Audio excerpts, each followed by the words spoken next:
इस देश में 90% हिंदुओं ने कांग्रेस को वोट देना बंद कर दिया। अदरवाइज जहां कहीं भी मुसलमानों ने कांग्रेस को छोड़ दिया, कांग्रेस वहां जीरो है। भारतीय जनता पार्टी का विरोध करते करते भारतीय जनता पार्टी को मुसलमान मजबूत करता जा रहा है। धार्मिक अल्पसंख्यकों को भारत विरोधी बनाने का प्रयास तथाकथित सेकुलर दलों द्वारा किया जा रहा है और उसमें कांग्रेस नंबर 1 पर है। इसीलिए इस देश का 90% हिंदुओं ने अब कांग्रेस के बारे में सोचना तक बंद कर दिया है। संजय गांधी अगर जीवित होते तो जेएनयू में भारत तेरे टुकड़े होंगे बोलने वाले लोगों पर बुलडोजर चलवा दिया होता संजय गांधी। बिहार का मुसलमान अगर कांग्रेस को वोट देना शुरू कर दे तो राजद खत्म, तो बचेगा मुस्लिम राजद में हिंदू पार्टी बनेगी। और याद रखिए ये समय भी आएगा, कांग्रेस के बहुत सारे ऐसे सांसद इस बार भी होंगे जो ये नहीं चाहेंगे कि राहुल गांधी उनके साथ चुनाव प्रचार में आए। मतलब राहुल गांधी चुनाव प्रचार कर देंगे तो जीत की जगह हार मिल जाएगी। हार की गारंटी। कांग्रेस आखिर टूट क्यों रही है? देखिए, लोकसभा चुनाव सर पर है, लेकिन हमने ये देखा, ये पाया कि जहां जहां कांग्रेस को मजबूत होना चाहिए उल्टा कांग्रेस वहां गिर रही है। वजह क्या है? हाल फिलहाल में बिहार के कई नेता कांग्रेस को छोड़कर चले गए, यूपी की बात कर ले, बंगाल की बात कर ले और ताजा उदाहरण हिमाचल का है। सब जगह कांग्रेस के नेता कांग्रेस से दूरी क्यों बना रहे हैं और बीजेपी के साथ क्यों जा रहे हैं? कई ऐसे सवाल है जिनके जवाब जनता जानना चाहती है। हमारे प्रदीप झा जी हैं, राजनीति के विश्लेषक है। सर, आपका बहुत बहुत स्वागत है। सर, सबसे पहला ये हमारा सवाल है और हमारी पब्लिक का भी यही सवाल है कि कांग्रेस एक तरफ इंडिया अलायंस का भी चेहरा बनी हुई है, विपक्ष का मजबूत चेहरा अपने आप को दिखाती है, मोदी को हराने की बात करती है, राहुल गांधी अपनी यात्रा पर भी निकले हुए हैं, लेकिन कांग्रेस इतना कुछ कर रही है लेकिन टिक नहीं पा रही है। क्या वजह है टूट की कांग्रेस में? सबसे बड़ा विषय है कांग्रेस की विश्वसनीयता। आप गौर से देखिए अर्पिता, तो 2014 के बाद से 2014 के बाद से कांग्रेस की दिन प्रतिदिन विश्वसनीयता जनता के बीच में घटती जा रही है। और कांग्रेस के जो कार्यकर्ता थे, जो कांग्रेस के नेता है, चाहे वो दिल्ली की राजनीति करने वाले हो, राज्यों की राजनीति करने वाले हो या पंचायत स्तर की राजनीति करने वाले लोग हो, अब किसी भी कांग्रेस नेता में ये भरोसा नहीं रहा कि उनका जो सर्वोच्च नेता है वो उन्हें चुनाव जिता पाएगा या नहीं जिता पाएगा। आप किसकी बात कर रहे हैं? मैं राहुल गांधी की बात कर रहा हूँ, सोनिया गांधी की बात कर रहा हूँ, प्रियंका गांधी की बात कर रहा हूँ। चूंकि कांग्रेस एक परिवार की पार्टी है और अब देखिए ना, जब तक इंदिरा गांधी, राजीव गांधी, जवाहरलाल नेहरू का दौर था तो कांग्रेस के आम कार्यकर्ता नेताओं को ये लगता था कि नहीं, यही व्यक्ति है जिसके नाम पर मैं चुनाव जीत सकता हूँ। तो जवाहरलाल नेहरू जिंदाबाद, इंदिरा गांधी जिंदाबाद। और ऐसा नहीं है कि केवल आज कांग्रेस टूट रही है और भारतीय जनता पार्टी में कांग्रेस के लोग शामिल हो रहे हैं। एक समय था जब भारतीय जनता पार्टी का केंद्रीय नेतृत्व कुछ कमजोर था आज की तुलना में, तो भारतीय जनता पार्टी से टूटकर लोग कांग्रेस में जाया करते थे। मतलब आप ये कह रहे हैं कि जब नेतृत्व कमजोर होगा तो टूट दिखेगी ही दिखेगी। और इस वक्त राहुल गांधी का कमजोर नेतृत्व है।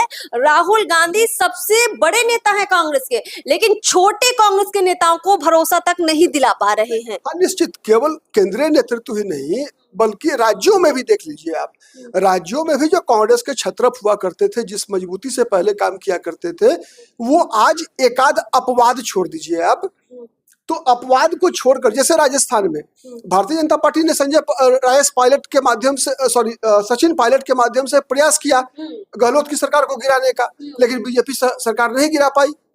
कर्नाटक में सिद्धारमैया, देखिए सिद्धारमैया ने कल बीजेपी के एक विधायक से क्रॉस वोटिंग करवा लिया, डीके शिव कुमार और सिद्धारमैया की जोड़ी ने। इसका मतलब क्या है कि जहां स्थानीय छत्रप कांग्रेस के मजबूत हो रहे हैं तो भारतीय जनता पार्टी के लोगों को भी तोड़ ले रहे हैं।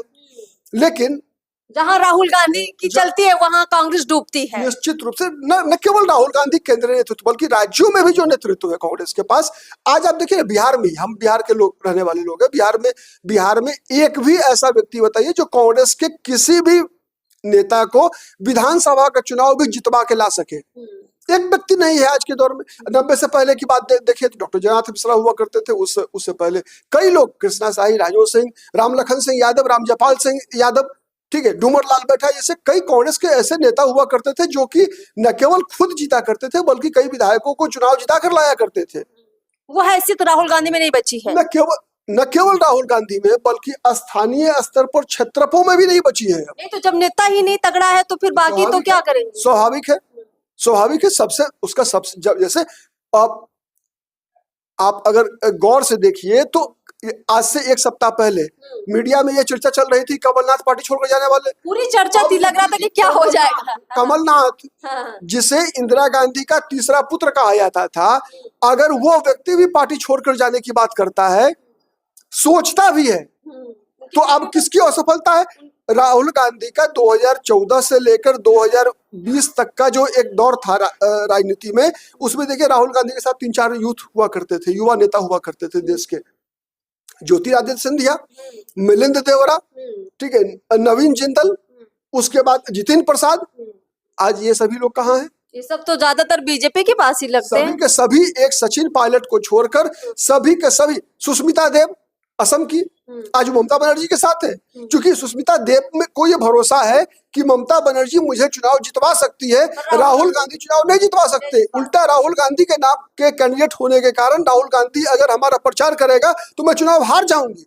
मैं आज दावे से कह रहा हूं कि कांग्रेस के बहुत सारे ऐसे सांसद इस बार भी होंगे जो ये नहीं चाहेंगे कि राहुल गांधी उनके साथ चुनाव प्रचार में आए। मतलब राहुल गांधी चुनाव प्रचार कर देंगे तो जीत की जगह हार मिल जाएगी। हार की गारंटी है।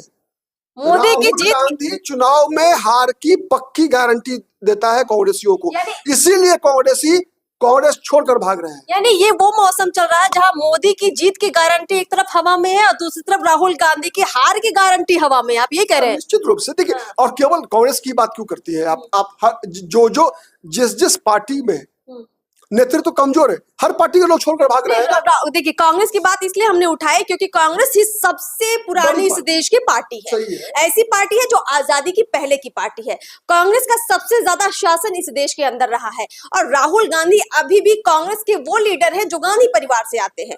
और राहुल गांधी जो अभी नई यात्रा निकाल रहे हैं, देखिए एक वक्त ऐसा बीच में आया, इंडी अलायंस बना, लगा कि पूरा विपक्ष साथ आ गया है, मोदी को अब तो हरा कर ही रहेंगे। बिल्कुल ऐसा माहौल कई मीडिया चैनल्स के माध्यम से बनाया गया, आपने भी देखा होगा। लेकिन हमने ये देखा कि कुछ वक्त के बाद ही वो इंडिया अलायंस का चेहरा कांग्रेस अकेले बनकर रह गई। कई दलों ने छोड़ दिया कांग्रेस को और इस इंडिया अलायंस को भी। अब राहुल गांधी ने क्या किया कि इंडिया अलायंस देखिए अभी बना हुआ है। राहुल गांधी कांग्रेस की अकेली भारत जोड़ो न्याय यात्रा देश भर में निकाल रहे हैं, चुनाव सर पर है। कभी बात होती थी कि ये सब मिलकर साथ में यात्रा निकालेंगे, तो ना तो राहुल गांधी इंडिया अलायंस के नेताओं को साथ ले आए, ना ही राहुल गांधी कांग्रेस के नेताओं को साथ ला पा रहे हैं। अब इनके पास मजबूरी वाले हालात नजर आ रहे हैं। अगर आप पहले के समीकरण बता पाए कुछ और आज का समीकरण बता पाए तो ये मजबूरी और मजबूती कितना अंतर कांग्रेस में दिखता है। देखिए कांग्रेस की आज जहां कहीं भी थोड़ा बहुत जगह बचा हुआ है, केवल मुसलमान वोट बैंक के वही है आधार, वही आधार है। अच्छा, और सच में अगर आप देखिए, अगर एक निरपेक्ष राजनीतिक विश्लेषणकर्ता के रूप में अगर आप देखिए तो कांग्रेस की लड़ाई आज, राहुल गांधी की लड़ाई भारतीय जनता पार्टी से नहीं लड़ रहे हैं। राहुल गांधी नहीं, राहुल गांधी ममता बनर्जी से लड़ रहे हैं। अच्छा, राहुल गांधी अखिलेश यादव से लड़ रहे हैं। राहुल गांधी की लड़ाई तेजस्वी यादव से है। राहुल गांधी की लड़ाई के चंद्रशेखर राव से है। राहुल गांधी की लड़ाई स्टालिन से होगी। राहुल गांधी बीजेपी से नहीं लड़ रहे हैं। यानी जिनके साथ है उनके साथ कांग्रेस हिंदू विरोधी वोट के लिए अब जो बीजेपी विरोधी दल है उससे प्रतियोगिता कर रही है। इसको एक बार और थोड़ा विस्तार से समझाने का प्रयास कीजिए। आप ये कहना चाह रहे हैं कि बीजेपी तो छोड़ दीजिए, क्योंकि जो मुस्लिम वोट है, जो विपक्षी पार्टियां है, कांग्रेस का तो वो वोट बैंक है ही, विपक्षी पार्टियों का भी मुस्लिम वोट बैंक है, तो अब राहुल गांधी हो या कांग्रेस हो, उनकी नजर उसी मुस्लिम वोट पर है। इसीलिए देखिए आप यूपी की बात कर लीजिए, अखिलेश यादव के साथ बहुत मुश्किल से अभी इन लोगों का बात बनी है, गठबंधन हुआ है। बिहार में भी आप देखिए वही हालात है, बंगाल में भी वही हालात है। थोड़ा सा इसको और विस्तार से हमारे दर्शकों को समझाइए। अभी हिमाचल की हम ताजा अगर बात कर लें तो जो हिमाचल में इस वक्त मुख्यमंत्री हैं सुखविंदर सुक्खू, विक्रमादित्य सिंह जो मौजूदा वहां के कांग्रेस के ऐसे लीडर हैं जो वीरभद्र सिंह के पुत्र भी हैं और वहां की सरकार में मंत्री भी हैं, वो इस्तीफा दे चुके हैं इस वक्त। अब कांग्रेस के पुराने लीडर के बेटे इस्तीफा दे रहे हैं कांग्रेस के नेतृत्व से नाराज होकर। अब ऐसे हालात को ना तो प्रियंका गांधी संभाल पा रही है, ना तो राहुल गांधी संभाल पा रहे हैं। क्या आप देख पा रहे हैं, कहाँ जा रही है कांग्रेस? नहीं, कांग्रेस तो मैं तो बताया, कांग्रेस को अब इस देश में 90% हिंदुओं ने कांग्रेस को वोट देना बंद कर दिया है।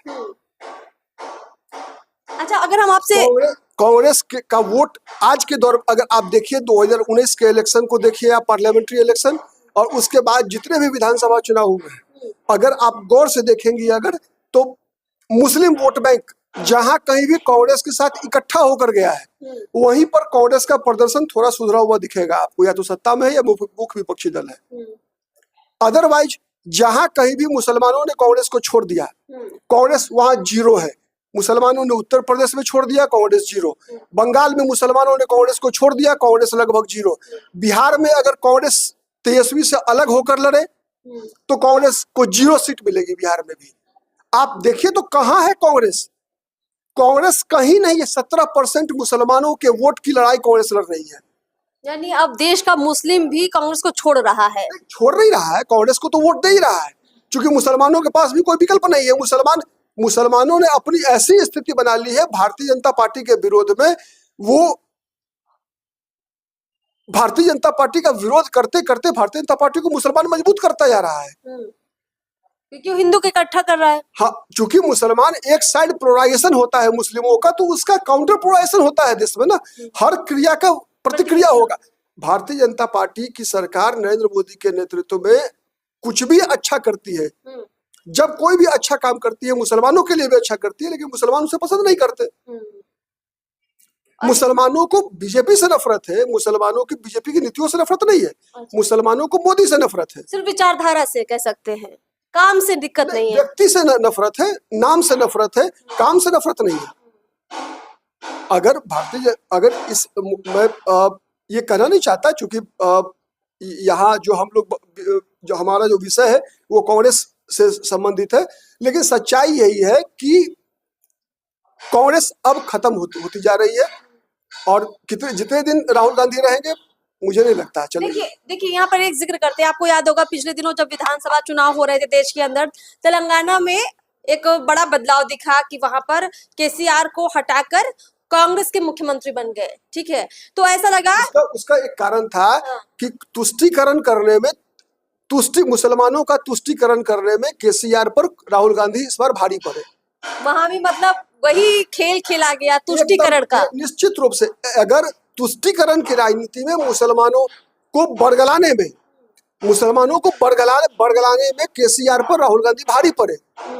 कर्नाटक में क्या हुआ देखिए आप, कर्नाटक में जो कुछ भी फैसला भारतीय जनता पार्टी की सरकार ने किया था वो राज्य के हित में या मुसलमानों के भी हित में, अब उन सबको वापस लेने की बात हो रही है। आज आपने देखा ना, कल वहां जो एक सांसद नासिर हुसैन कर्नाटक में जो राज्यसभा के सांसद बने, उनके समर्थकों द्वारा क्या नाराबाजी हुई वहां पे, पाकिस्तान जिंदाबाद।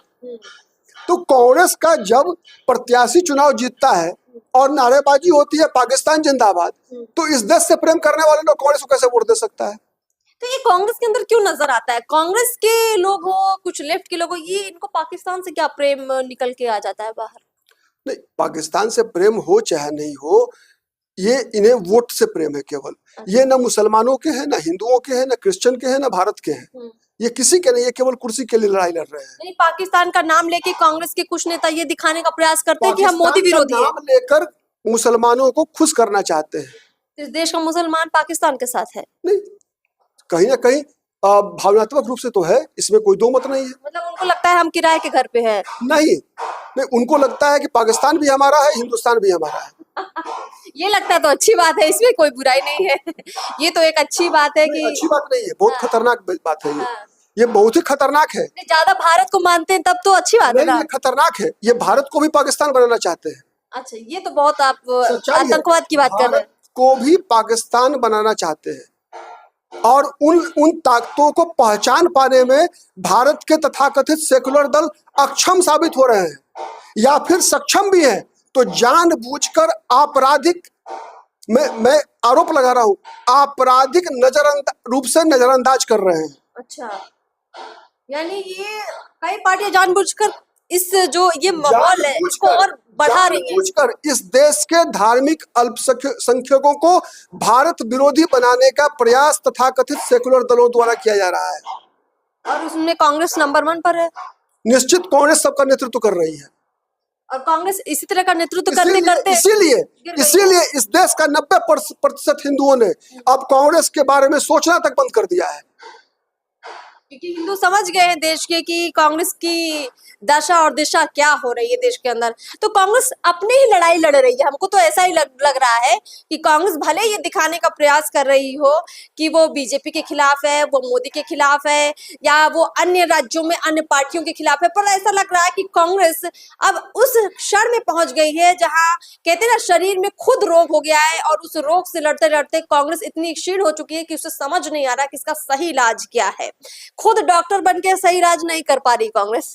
नहीं कर पाएगी ना, नहीं कर पाएगी, चूंकि है क्या कि जब किसी भी संगठन में या किसी परिवार में कोई भी बीमारी एकदम उसके जड़ तक पहुंच जाती है, बीमारी जड़ तक पहुंच जाती है, तो वो लाइलाज हो जाता है। आप गौर से देखिए 1990 से पहले की कांग्रेस और 1990 के बाद की कांग्रेस में जमीन और आसमान का अंतर है। सोनिया गांधी की कांग्रेस और सोनिया गांधी से पहले की कांग्रेस में जमीन और आसमान का अंतर है।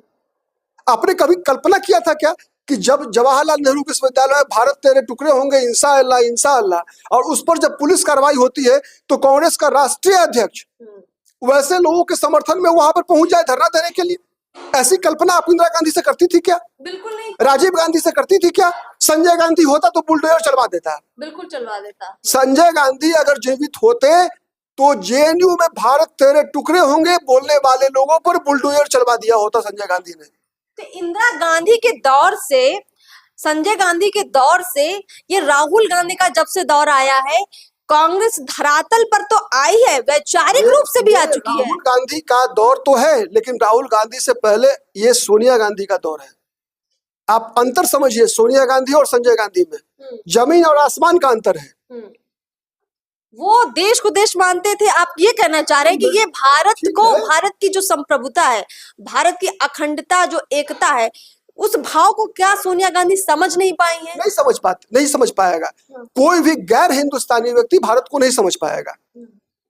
भारत को समझने के लिए भारत की मिट्टी में पैदा लेना जरूरी है। भारत तो वो देश है जहां लोग अपने जानवरों को, पशु पक्षियों को, अपने पालतू कुत्तों को भी अपना परिवार समझते हैं। आज सोनिया गांधी की कांग्रेस केवल कुर्सी समझती है, कुर्सी के लिए। अदरवाइज आप देखिए ना, जब CAA लागू होता है, जब उस समय रामलीला मैदान में सोनिया गांधी का भाषण क्या था? आप दोबारा चलाइए उस वीडियो को, देखिए कैसे वो लोगों को हिंसा के लिए उकसा रही है। उसके बाद शाहीन बाग का दौर चलता है पूरे देश भर के अंदर। क्या कांग्रेस जैसी पार्टी के राष्ट्रीय अध्यक्ष या जिसे आप राजमाता के रूप में कांग्रेसी देखते हैं, वैसे नेता से इस प्रकार की भाषा की उपेक्षा कोई कर सकता है क्या? गिरी हुई राजनीति की पराकाष्ठा अगर सबसे निचला मापदंड अगर किसी ने तय किया तो सोनिया गांधी के आने के बाद कांग्रेस ने तय किया है। क्या बोलती थी सोनिया गांधी उस वक्त? कई प्रकार से आप देखिए तो आप जैसे किसी भी कांग्रेस में जो गिरावट आई, जो लोगों की सोच में जो अंतर आया, ठीक है, मुंबई ब्लास्ट होने के बाद, मुंबई में जब हमला होता है, क्या कांग्रेस का क्या बयान था? उसके बाद हिंदू आतंकवाद। इस देश में तब भी हिंदू आतंकवादी नहीं बना जब इस देश पर मुगलों ने कब्जा कर लिया। हिंदू तब भी आतंकवादी नहीं बना जब इस देश पर ईसाइयों के रूप में अंग्रेजों ने कब्जा किया। हिंदू कभी आतंकवादी हो सकता है क्या? आतंकवाद, हिंदू आतंकवाद, कई जगहों से कई लोगों को जबरदस्ती पकड़ कर झूठा सबूत इकट्ठा किया गया और ऐसे लोगों को जेल के अंदर डाल दिया गया। यह प्रज्ञा सिंह ठाकुर के साथ क्या हुआ, किस प्रकार से फंसाया गया, आप गौर से देखिए। तो कांग्रेस ने कुल मिलाकर इस तरह के कई ऐसे काम किए हैं कि कांग्रेस ने न सिर्फ राजनीतिक बल्कि सामाजिक रूप से भी देश को बांटा है। इस्लामिक आतंकवाद के पैरेलल एक बनावटी आर्टिफिशियली, ठीक है, एक हिंदू आतंकवाद का भी पैरेलल एक कल्पना कर दी गई। और ये जनता को समझाने, दुनिया को केवल भारतीय जनता को नहीं बल्कि पूरी दुनिया को समझाने का प्रयास किया गया कि आतंकवाद का कोई धर्म नहीं होता। जबकि धर्म तो होता है। अब दिखाइए दुनिया में कहीं भी कि किसी देश में जाकर हिंदुओं ने आत्मदाह कर लिया हो, बम बांध के सुसाइड बॉम्बर के रूप में कुछ किया हो ऐसा। अगर कहीं किया भी होगा तो वो हिंदू बन के या हिंदू व्यक्तिगत रूप से दुश्मनी में किसी व्यक्ति की किसी ने हत्या कर दी होगी, बात अलग होता है। लेकिन धार्मिक जिहाद के नाम पर कि नहीं मुझे हिंदू राज्य की स्थापना करनी है, इसके लिए मैं 100 लोगों को मार दूंगा, ये कभी नहीं होता है, कभी देखा ही नहीं हुआ है। हाँ, कन्वर्जन, ईसाई मिशनरियां भी कन्वर्जन कराती है, लेकिन क्या वो इस प्रकार की हिंसा का सहारा लेती है क्या? तो इन सब का दोष आप कांग्रेस को कहीं ना कहीं देते हैं। निश्चित रूप से कांग्रेस ही जिम्मेवार है। भारत में 47 के बाद जो तुष्टीकरण और वोट बैंक की राजनीति जो चलती रही और उसी की देखा देखी देश की क्षेत्रीय दल भी करती है। आज मैं आपको दावे से बता रहा हूं कि आज बिहार का मुसलमान अगर कांग्रेस को वोट देना शुरू कर दे तो राजद खत्म। और राजद तेजस्वी यादव भाजपा ज्वाइन कर लेगा, लिख के रख लीजिए आप। बचेगा ही नहीं आधार, फिर नहीं वो तेजस्वी हिंदू पार्टी बनेगी, राजद भी, यादव बचेगा, मुस्लिम राजद भी हिंदू पार्टी बनेगी। और याद रखिए ये समय भी आएगा। तो कुल मिलाकर चर्चा में ये बात बिल्कुल निकल कर सामने आई है कि कांग्रेस से ना सिर्फ पतन का 2 कारण है। हाँ। एक सबसे बड़ा कारण है कांग्रेस नेतृत्व का राष्ट्र विरोधी होना, सबसे पहला कारण है जो आम जनता को पसंद नहीं आ रहा है। कांग्रेस का राष्ट्रीय नेतृत्व इस देश से नफरत करता है। अब ये सबसे बड़ा कारण है, इसीलिए इस देश की बहुसंख्यक आबादी ने कांग्रेसियों को छोड़ दिया। और चूंकि कांग्रेस का नेतृत्व कमजोर हो गया, इसीलिए जगह जगह कांग्रेस के नेतृत्व में अब यह क्षमता नहीं है कि अपने कार्यकर्ताओं को विधायक बनवा सके, सांसद बनवा सके। जब जनता ने छोड़ दिया तो किस आधार पर बनवाएंगे? इसीलिए सभी के सभी कांग्रेस के विधायक सांसद ऐसे नेता की तलाश में है जो उन्हें चुनाव जितवा सके, और वो चीजें उन्हें नरेंद्र मोदी में दिखती है। अंतिम बात में आपने एक बात बहुत स्पष्ट कर दी कि इस देश में जो राष्ट्रवाद के साथ है, देश की जनता भी उसी के साथ है। देश का बहुसंख्यक समाज जो सबसे बड़ी आबादी में इस देश में रहता है, यानी हिंदू, वो कहीं ना कहीं ये समझ चुका है। एक और खेल चल रही है कांग्रेस और कांग्रेस के सहयोगियों का। हाँ। ठीक है, मुसलमानों का वोट तो चाहिए उन्हें, 17% इकट्ठा चाहिए। हाँ। हर जगह, लेकिन हिंदुओं को जाति में विभाजित करते चलो। इस पर अलग से हम चर्चा करेंगे, ये है मुद्दा। हिंदुओं को जाति में विभाजित करते चलो। ठीक है, जाति में भी नहीं बल्कि कई जगह ऐसा होता है कि जातियों को भी उपजाति में विभाजित करते हैं ये लोग। बिल्कुल, ये खेल भी चल रहा है, जिस पर हम बिल्कुल एक अलग से भी वीडियो लेकर आने वाले हैं, और इसमें हम विचार लंबे वक्त से कर ही रहे हैं, सारा एनालिसिस भी हो चुका है, और जरूर आपको बताएंगे कि कांग्रेस की ये जो रीति नीति है, यही कांग्रेस के पतन का कारण बन चुकी है। कांग्रेस ने धीरे धीरे देश की जनता का भरोसा खोया। तो देश की जनता का भरोसा जब आप खो देते हैं तो आपके छोटे नेता हो या बड़े नेता हो, उनको अपनी जीत का भरोसा खत्म होने लगता है। वो समझ जाते हैं कि पार्टी के शिखर पर बैठा व्यक्ति अब हमको जीत हासिल नहीं करवा सकता है, यानी कि राहुल गांधी, सोनिया गांधी या फिर प्रियंका गांधी। और ये भरोसा खत्म सिर्फ इसीलिए हुआ क्योंकि कांग्रेस ने कभी इस देश में राष्ट्रवाद की भावना पैदा नहीं की, और ना ही कभी उस भावना को कांग्रेस ने खुद जिया। तो अंतिम बात यही है कि देश की जनता ने असली चेहरा कांग्रेस का देख लिया है, और उसकी परिणति में ये निकलकर सामने आ रहा है कि कांग्रेस अब डूब चुकी है। खैर, ऐसे और एनालिसिस जरूर आप तक लेकर आएंगे। बहुत बहुत शुक्रिया सर आपका हमसे बातचीत करने के लिए। चैनल को सब्सक्राइब करना बिल्कुल मत भूलिए। नमस्कार।